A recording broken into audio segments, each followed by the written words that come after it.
जय भीम, नमो बुद्धाय. स्वागत आहे भिक्खू ज्ञानज्योती यूट्यूब चॅनलमध्ये.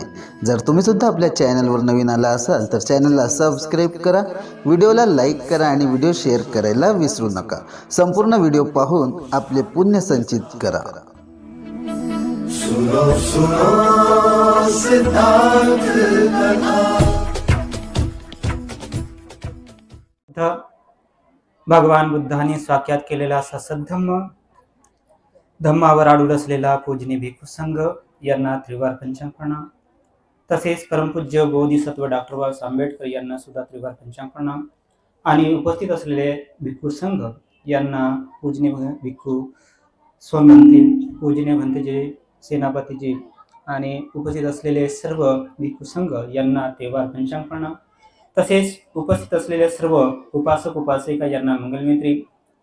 आज आपण इथं विद्यासन टेकडी या ठिकाणी आज आपण इथं परित्राण पाठ, पूजा वंदना घेतली आहे. आणि पूज्य भंते सुमितजी यांनी आपल्या आंबोड्यापासून तर इथं पैदल यात्रा आपण आलेले आहेत. त्यांच्यासोबत उपासिका सुद्धा आलेले आहेत. आपले पूजनीय भिक्खू सगळ्यांना जे प्रिय आहेत आणि सगळे त्यांना मान देतात असे पूजनीय भंते शिलानंदजी ते आज आपल्या कार्यक्रमाला आले नाही. त्यांना दुसरीकडे काही कामानिमित्त का असेल तर ठीक आहे. तर मला जो जास्त वेळ मिळाला नाही आहे त्या कमी वेळामध्ये मला थोडक्यात काय सांगायचं आहे.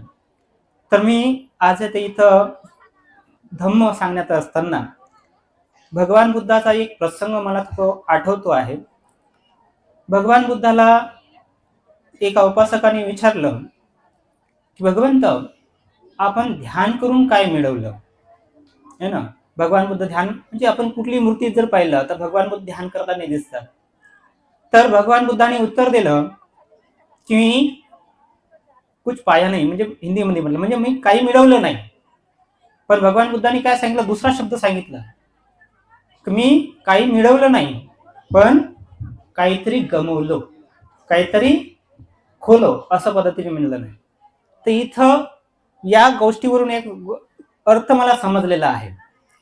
तर धम्म म्हणजे काय आहे, मिळवण्यापेक्षा सोडणे महत्वाचं आहे.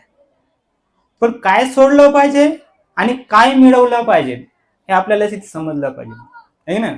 म्हणून लक्षात ठेवा, जो माणूस सोडण्याची करतो म्हणजे त्यागाची भाषा करतो त्यालाच धम्म करत असतो है ना. तर इथं उदाहरण सांगायचं म्हणजे आज आपण मगाशी भिक्षू लोकांना भोजनदान वाढत होते बरोबर. आता भोजनदान वाढत असताना किती मोठी लांग लागली होती है की नाही. इथून तर तिथपर्यंत लागली होती, त्या पाठीमागे सुद्धा लागली होती है ना. तर हे काय एवढी म्हणजे त्यांना भोजनदान देण्यासाठी एवढी का मोठी गर्दी झाली असेल. तर याचं एकच कारण आहे, त्यांनी त्याग केला म्हणून आहे की नाही. दुसरं काही नाही. किती विद्वान आहात, किती त्यांना समजते काय हे नाही. तर त्यांनी त्याग केला म्हणजे त्यांनी सोडलं म्हणून त्यांना मिळत आहे की नाही. नाही तर आपल्या घरी सुद्धा अनेक लोक असतात पण आता अशा रांगा लावतो का कधी त्यांना भोजन वाढण्यासाठी. पण भिक्षूंना भोजन देण्यासाठी आपण रांग लावतो. एवढंच नाही तर भिक्षूला भोजनदान देण्यासाठी सकाळी पहाटेला सुद्धा उठतात आणि पहाटेपासून तयारी करत असतात आहे की नाही. पण घरच्या माणसासाठी कधी तयार करतो का नाही आहे ना. पण भिक्षूसाठी बरोबर करतो. कशासाठी, एकच अर्थ आहे, त्यांनी सोडलं, त्यांनी त्यागलं आहे की नाही. म्हणून त्यागण्यात धम्म आहे. तर मगांचा एक प्रसंग सांगतो तुमचा. आपण भोजनदान देत असताना आहे की नाही त्यागण्याची भावना होती की मिळवण्याची भावना होती. त्यागाची भावना होती का नाही, माझं भोजनदान पिळलं पाहिजे आहे की नाही, त्याच्यासाठी गर्दी बरोबर आहे. पण आता ते भोजनदान देत असताना ते भोजनदान लक्षात ठेवा, भोजनदान देण्यापेक्षा भोजनदान ते दिलेलं भिक्षूच्या पोटामध्ये गेलं पाहिजे हे जास्त महत्वाचं आहे. तुम्ही किती देता त्याला महत्व नाही आहे की नाही. किती त्यांच्या पोटामध्ये जात असते, किती फल होते, त्यांना किती लाभ होतो याला फार महत्वाचं आहे ना. म्हणून मगाशी एक उपासिका होती, सारखं तुम्हाला सांगत होती आहे का नाही, लाईनीत लागा, हळू द्या, लवकर लवकर घ्या, थोडंसं द्या आहे का नाही. पण आपण ऐकत होतो का नाही. कारण काय की आपल्याला बरोबर धम्म समजतच नसतो आहे की नाही. म्हणून लक्षात ठेवा, मी एवढा म्हणजे मोठा समजत नाही स्वतःला, पण जेवढं मला समजते तेवढंच बोलतो मी आहे ना. म्हणून एक गोष्ट लक्षात पाहिजे की आपल्याला समजलं पाहिजे, त्यालाच म्हटलंय प्रज्ञा. आता प्रज्ञा तर खूप मोठी असते, त्याला सम्यक दृष्टी म्हटलं तरी म्हणजे खूप मोठा अर्थ झाला. पण आपल्याला समजलं पाहिजे की आपण उपासिका आहोत आणि आपण काय केलं पाहिजे, आहे की नाही. तर आपल्याला काय करणं पाहिजे, तर भगवान बुद्धाचा धर्म म्हणजे अनुशासन राहणे, शिस्तीत राहणे. तर सगळ्या गोष्टी शिस्तीत राहिल्या पाहिजे, है ना. तर अशा पद्धतीचं आपण आचरण केलं पाहिजे, त्यालाच धम्म म्हणतात.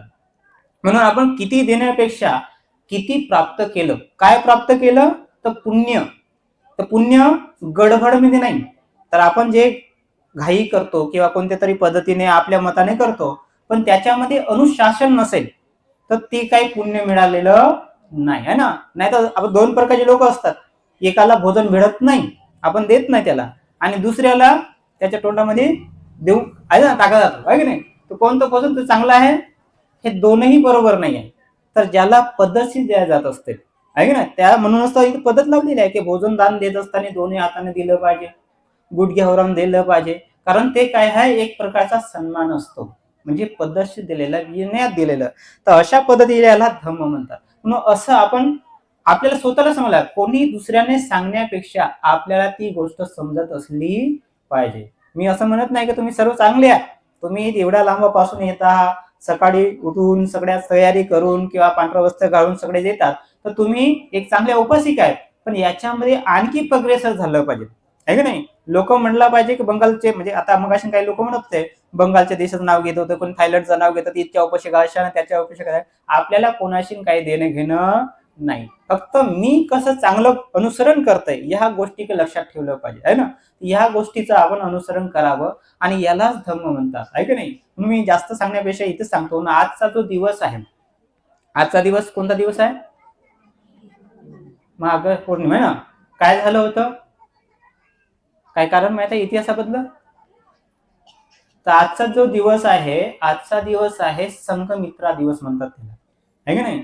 तर आजच्याच दिवसामध्ये सम्राट अशोकाची जी पुत्री आहे, जिचं नाव संघमित्रा आहे ना. तर छोटीशी कहाणी आहे की जो महेंद्र नावाचा तिचा भाऊ होता, आहे ना. सम्राट अशोकाने श्रीलंकामध्ये पाठवलं धम्माचा प्रचार करण्यासाठी. सम्राट अशोकने प्रत्येक राज्यामध्ये, प्रत्येक देशामध्ये दूत पाठवले धम्माचा प्रचार करण्यासाठी. श्रीलंकेत सुद्धा पाठवलं, पण त्या श्रीलंकेमध्ये भिक्खुनी संघ नव्हता, है ना.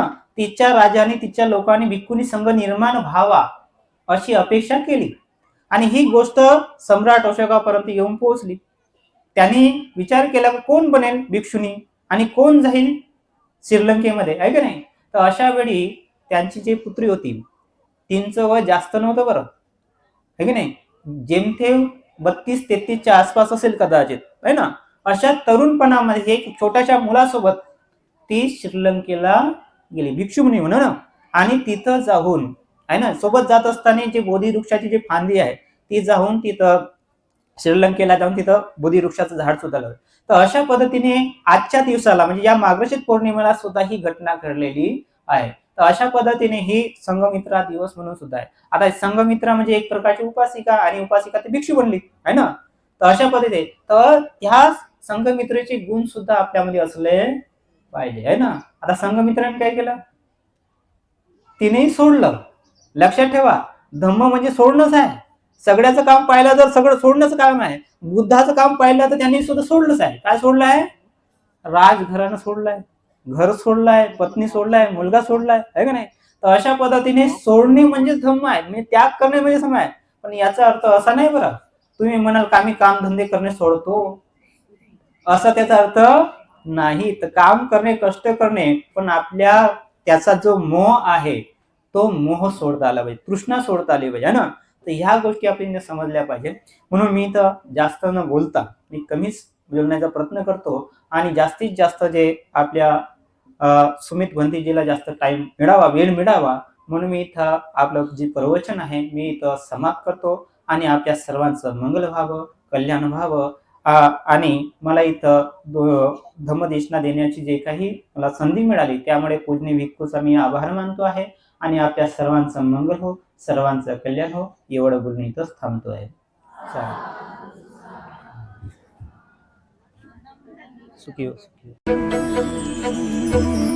असेच नवनवीन व्हिडिओसह भेटू पुढील व्हिडिओमध्ये. तोपर्यंत जय भीम, नमो बुद्धाय. सुनो सुनो सिद्धार्थ कथा, सत्य कथा.